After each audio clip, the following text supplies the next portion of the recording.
بسم اللہ الرحمن الرحیم۔ السلام علیکم۔ سوچنے پر مجبور۔ یونیورسٹی سے آتے ہوئے ایک بکاری پر نظر پڑی جو خاصی دھوپ میں بیٹھا ہوا تھا، جس کے نہ ہاتھ تھے اور نہ ہی پاؤں، جس کے اوپر بہت سی مکھیاں بیٹھی تھیں اور وہ ان کو اڑا بھی نہیں سکتا تھا۔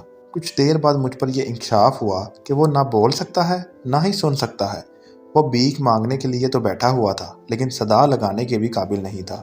میں مسلسل اس کو دیکھتا اور یہ سوچتا رہا کہ اس بکاری کی جگہ میں بھی تو ہو سکتا تھا، پھر اس کی جگہ پر میں کیوں نہیں؟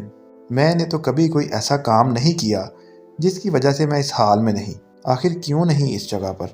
مجھے کیوں اللہ نے ویسا نہیں بنایا؟ وہ چاہتا تو مجھے دنیا کا مظلوم ترین انسان بنا دیتا، پر اس نے نہیں بنایا۔